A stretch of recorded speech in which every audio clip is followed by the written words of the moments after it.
Awal tahun 2025, kasus demam berdarah Dengue atau DBD kembali menjadi perhatian utama di Trenggalek. Data terbaru mencatat hingga menginjak minggu kedua Januari, sedikitnya sudah ada 25 kasus DBD yang tersebar di berbagai wilayah.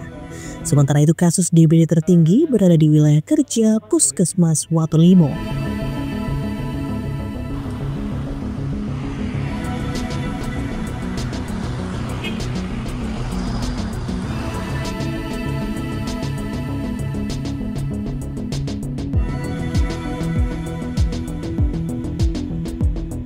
Peningkatan kasus DBD sebenarnya bukan hal baru.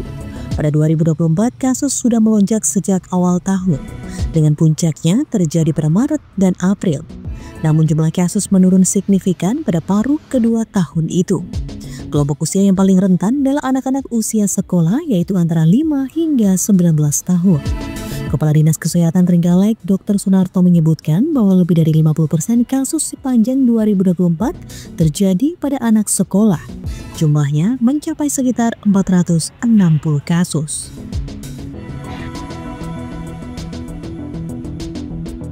Pada awal Januari tahun 2025 ini, secara keseluruhan sebaran kasus DBD tersebar di berbagai wilayah kerja puskesmas.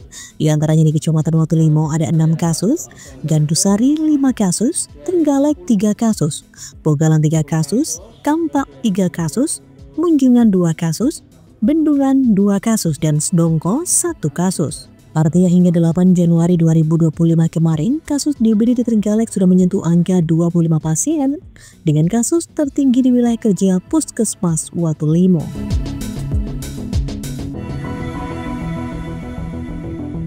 Mulai peningkatan sebenarnya mulai Januari. Di Januari itu ada 56 kasus, mulai Februari di atas 100, dan puncaknya di bulan Maret dan April.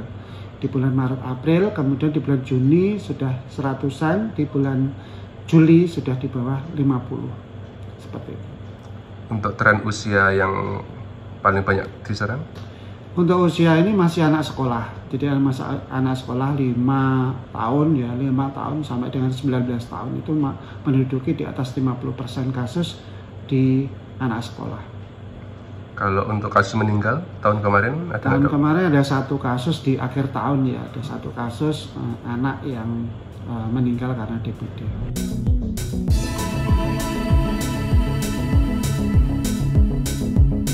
Dr. Sunarto menjelaskan untuk mengantisipasi tren lonjakan kasus DBD pada tahun 2025, pemerintah Kabupaten Trenggalek menggalakkan program pemberantasan surat nyamuk atau PSN.